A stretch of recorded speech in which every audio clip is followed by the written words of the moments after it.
संभल के मुद्दे पर अखिलेश यादव, राहुल गांधी और ओवैसी ने मोदी योगी के खिलाफ खूब फील्डिंग की थी, लेकिन योगी ऐसी ताबड़तोड़ बैटिंग कर रहे हैं कि अब संभल के मामले में ना अखिलेश नजर आ रहे हैं, ना राहुल गांधी, ना ओवैसी। एक तरफ संभल में योगी दनादन एक्शन ले रहे हैं, दूसरी तरफ अपने धुआंधार बयानों से सनातन विरोधियों के छक्के छुड़ा रहे हैं।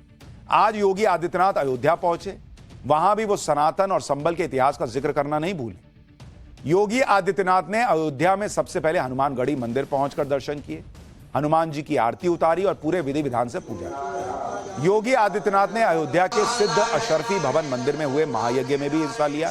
वो करीब 1 घंटे तक महायज्ञ में मौजूद है। महायज्ञ में आहुति देने के बाद योगी आदित्यनाथ ने संभल और सनातन पर बड़ा संदेश दिया। योगी आदित्यनाथ ने यह भी साफ कर दिया कि अब सबको सनातन का सम्मान करना ही होगा। पहले देखिए आज योगी आदित्यनाथ किस तरह भारत में मंदिरों को नुकसान पहुंचाने वालों को निशाने पर ले रहे थे।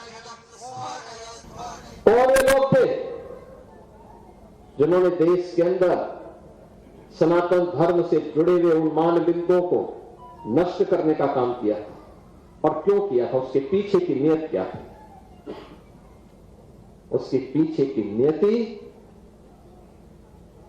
अपने बर्बर कृत्यों को अंजाम दे करके पूरी धरती को नरक बनाने की साजिश का हिस्सा था, जिसके तहत कभी काशी में काशी विश्वनाथ मंदिर, कभी अयोध्या में श्री राम जन्मभूमि, कभी मथुरा में श्री कृष्ण जन्मभूमि, कभी संभल में कल के अवतार की हरिहर भूमि, कभी भोज में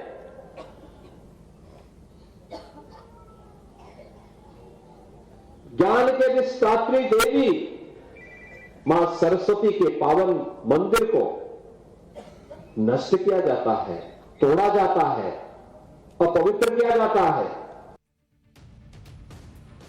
यही नहीं, योगी आदित्यनाथ ने औरंगजेब की याद दिलाते हुए यह भी बताया कि किस तरह मंदिरों को नष्ट करने की कोशिश करने वालों का वंश ही नष्ट हो गया। एक बार आप भी सुनिए, फिर बताऊंगा संभल में अखिलेश यादव के सांसद के घर बाबा का बुलडोजर क्यों पहुंचा। इन मंदिरों को तोड़ने से उनका कुल और वंश ही नष्ट हुआ होगा जिन्होंने इन मंदिरों को अपवित्र किया है। वो फैले फुले नहीं होंगे, लेकिन उन्होंने दिखाया तो। और एक कारण है, जब मैं आज पूछता हूं कि भाई जिन लोगों ने मंदिर तोड़े थे उनकी क्या स्थिति है वर्तमान में, तो लोग बताते हैं कि औरंगजेब के परिवार के लोग, उसके वर्तमान खानदान। मुझे कोई एक दिन बता रहा था, जबकि कोलकाता के पास वो रिक्शा चलाते हैं, तो मुझे बताओ अगर उसने पुणे किए होते, इन मंदिरों को तोड़ा नहीं होता, तो रिक्शा चलाता क्या? ये दुर्गति को प्राप्त करता, ये उसकी दुर्गति है। उसने ईश्वर की अवमानना की है। योगी आदित्यनाथ ने संभल और दूसरी जगहों पर मंदिरों पर हुए हमले पर यह बातें ऐसे समय में की हैं जब संभल में शाही जामा मस्जिद के सर्वे के दौरान हिंसा भड़काने वालों पर सख्त एक्शन हो रहा है। हर दिन सनातन को दबाए जाने से जुड़े नए सबूत निकल रहे हैं और संभल से समाजवादी पार्टी के सांसद जियाउर रहमान बर्क पर भी कानून का शिकंजा कसता जा रहा है, जिन पर सर्वे से पहले लोगों को हिंसा के लिए भड़काने का गंभीर आरोप है। इसी हिंसा की जांच के दौरान संभल में बिजली चोरी और अवैध निर्माण का भी खुलासा हो रहा है। बिजली चोरों की बिजली गुल हो रही, तो अवैध निर्माण पर योगी आदित्यनाथ सरकार का बुलडोजर गरज रहा है। आज ये बुलडोजर सपा सांसद जियाउर रहमान बर्क के घर तक पहुंच गया। संभल नगर पालिका की टीम ने बर्क के घर पर हुए अवैध निर्माण को बुलडोजर की मदद से तोड़ दिया। घर के पिछले हिस्से में बनाई गई सीढ़ियों को गिरा दिया गया। सपा सांसद के घर पर हुए बुलडोजर एक्शन पर ग्राउंड जीरो से हमारे सहयोगी की रिपोर्ट देखिए, कैसे बुलडोजर चल रहा है सांसद के घर पर। फिर आपको इस बुलडोजर एक्शन की वजह भी बताऊंगा। सपा सांसद जियाउर रहमान के घर के बाहर आज फिर एक्शन देखने को मिला है। जो घर के बाहर के पीछे का जो हिस्सा था, उसके यहाँ पे जो सीढ़ियाँ बनी हुई थी, अब देखिए यहाँ पर जो सीढ़ियाँ हैं इनको यहाँ पर तोड़ दिया गया है। और आप देख सकते हैं यहाँ पर ये सीढ़ियाँ लगाई गई थी, ये घर के पीछे का हिस्सा है और ये जो सीढ़ियाँ बनी थी इनको देखिए यहाँ पर तोड़ा गया है। और ये सपा सांसद जियाउर रहमान के घर के पीछे का हिस्सा है। और ये जो बिल्डिंग बनाई गई थी इसको लेकर भी काफ़ी ज़्यादा जो विवाद चल रहा था। इनफैक्ट जो जिला प्रशासन है उसने नोटिस भी दिया था, क्योंकि जो बिल्डिंग रेगुलेशन एक्ट है उसका उल्लंघन करके जो नक्शा है उसको पास नहीं कराया गया था और ये बिल्डिंग बनाई गई थी, ऐसा प्रशासन का आरोप है। और अब देखिए यहाँ पर जो आगे सीढ़ियाँ बनाई गई थी इसी बिल्डिंग के जस्ट नीचे, इसको अब यहाँ पर तोड़ दिया गया है। और सपा सांसद जियाउर रहमान बर्क के जिस मकान पर कार्रवाई हुई वो पिछले 2 सालों से बन रहा है। आरोप है कि बिना नक्शा पास कराए मकान का निर्माण कराया गया। संभल प्रशासन ने जियाउर रहमान बर्क को पहले ही अवैध निर्माण के लिए नोटिस भेज दिया। Regulation of building operation act 1958 के तहत यह नोटिस दिया गया, जिसमें निर्माण नहीं रोकने पर 10,000 रुपए का जुर्माना और सजा का प्रावधान। गुरुवार यानी 19 दिसंबर सुबह 10 बजे तक बर्क को इस नोटिस का जवाब भी देना था। और जब अल्टीमेटम खत्म होने के बाद भी सपा सांसद बर्क की तरफ से कोई जवाब नहीं दिया गया, तो उसके बाद बाबा का बुलडोजर एक्शन में आया और उस मकान के उस हिस्से को गिरा दिया गया जो सरकारी नाले के ऊपर बनाया गया। लेकिन एक सवाल तो प्रशासन से भी है, इतनी बड़ी इमारत खड़ी हो गई, अब समझ में आ रहा है कि यहां पर अवैध निर्माण हुआ है। ठीक है, कुछ दिन पहले समझ में आया, लेकिन इतनी बड़ी इमारत खड़े होते हुए समझ में नहीं आ रहा था कि यह अवैध निर्माण चल रहा है।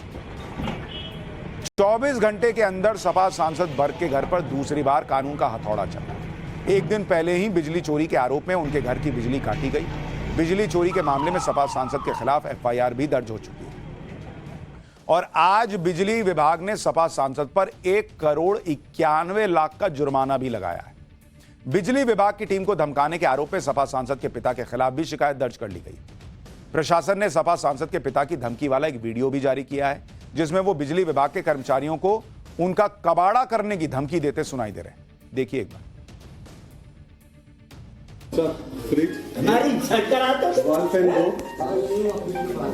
एक एग्जॉस्ट फैन और बदल जाएगा तो ये सरकार रहेगी ना तो तुम्हारा कबाड़ देख लो, सब देख लो। अब यह भी देखिए कि संभल से सपा के जिस सांसद जियाउर रहमान बर्क पर बिजली चोरी के आरोप में एफआईआर दर्ज हुई है और करीब 2 करोड़ के जुर्माने का नोटिस मिला है, उन्हें ही संभल में बिजली चोरी रोकने वाली समिति का जिम्मा सौंपा गया था। सपा सांसद जियाउर रहमान बर्क संभल की डिस्ट्रिक्ट इलेक्ट्रिसिटी कमेटी के चेयरमैन भी हैं। यह कमेटी का भारत सरकार की RDSS यानी रिवैम्प्ड डिस्ट्रीब्यूशन सेक्टर स्कीम के तहत आती है। इस कमेटी का काम इलाके में बिजली चोरी रोकने के उपाय करना होता है। लेकिन आरोप है कि संभल में खुद इस कमेटी के चेयरमैन जियाउर रहमान बर्क के इलाके दीपा सराय में 80% लाइन लॉस हो रही है।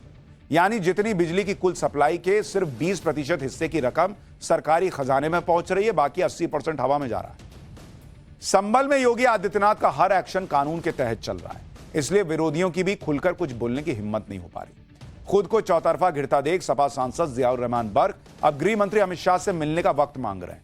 इससे पहले वो गिरफ्तारी से बचने के लिए हाईकोर्ट की दौड़ लगा चुके हैं और खुद को विक्टिम दिखाने की कोशिश कर चुके हैं। आज बुलडोजर एक्शन के बाद भी सपा सांसद बर्क ने एक बार फिर विक्टिम कार्ड खेलने की कोशिश की और सोशल मीडिया पर लिखा कि हक और इंसाफ की लड़ाई को रोकने के लिए किस हद को पार किया जाएगा। झूठी रिपोर्ट कराने और बदनाम करने वालों देश और दुनिया की आवाम देख रही है। 24 तारीख को संभल में जो कुछ भी नाइंसाफी हुई है, ये सब जो भी हो रहा है उससे ध्यान हटाने के लिए करा जा रहा है। आगे बर्क ने लिखा कि उनकी पूरी कोशिश है कि उनकी कौम के साथ जो जुल्म हुआ है उनको इंसाफ मिलना चाहिए। उनको इंसाफ नहीं मिल पाई, ये इसलिए हो रहा है। वो अपने लोगों की आवाज हमेशा उठाते रहेंगे और उनके साथ खड़े रहेंगे। वक्त हमेशा एक सा नहीं रहता, ये वक्त भी गुजर जाएगा। उधर समाजवादी पार्टी के मुखिया अखिलेश यादव ने तो संभल में बिजली चोरों पर हो रहे एक्शन पर ही सवाल उठा दिए। अखिलेश यादव ने कहा कि यह सारी कार्रवाई सीएम योगी के दबाव की वजह से हो रही। सुनिए एक बार। ये बीजेपी का मॉडल है, किसी के घर में छापा मार करके इस तरह का काम करते हैं। पूरे उत्तर प्रदेश में सबसे ज्यादा बिजली को लेकर के गरीबों को परेशान किया जा रहा है। बिजली को लेकर के एफआईआर दर्ज है। आज ऑन रिकॉर्ड मैं कह रहा हूं, ये बात आप निकलवाइए रिकॉर्ड। सबसे ज्यादा बीजेपी के लोगों ने मुकदमे दर्ज कराए हैं किसानों पे, गरीबों पर, और जानबूझ करके। आपकी कोई सुनवाई नहीं है, अधिकारी उनके हैं, अधिकारी खुद हाथ खड़े कर देते हैं, कहते हैं हम पे ऊपर से दबाव है। ऊपर से किसका दबाव है? मुख्यमंत्री जी का खुद दबाव है। यानी संभल की घटना के बाद यूपी की सियासत भी गरमाई हुई।